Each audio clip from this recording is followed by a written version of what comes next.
मला वाटतं हे जनतेचे आशीर्वाद आहेत। मागील 5 वर्षापूर्वी जेव्हा विधानसभेची निवडणूक झाली होती त्यावेळेला तिन्ही शहरामधून मला लीड मिळू शकलं नव्हतं,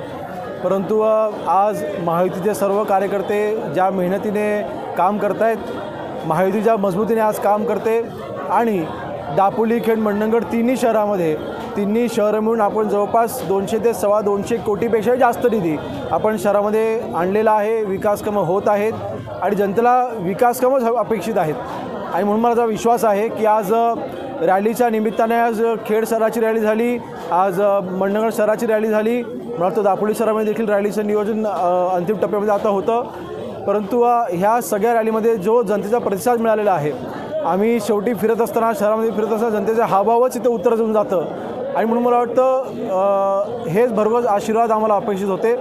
आणि येणाऱ्या 20 तारखेला ह्या आशीर्वादाचं रूपांतर, ह्या चांगल्या वातावरणाचं रूपांतर हे मताधिक्यामध्ये होईल आमचा विश्वास आहे। आज दापोली मतदारसंघामध्ये आपण महायुतीच्या माध्यमातून विकास कामं केलेली आहेत आणि पुढच्या 5 वर्षामध्ये देखील आपल्याला विकास कामांवरती जोर द्यायचा आहे। शेवटी उमेदवारामध्ये तुलना हे प्रत्येक मतदार करत असतात, त्यांना मी एवढंच सांगेन की एका बाजूला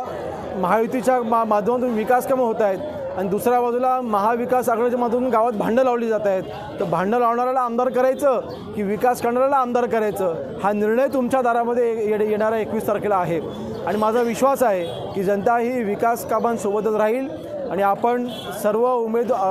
मतदार म्हणून येणाऱ्या 20 तारखेला धनुष्यबाणासमोरचं बटन दाबून आपलं येणाऱ्या 5 वर्षाच्या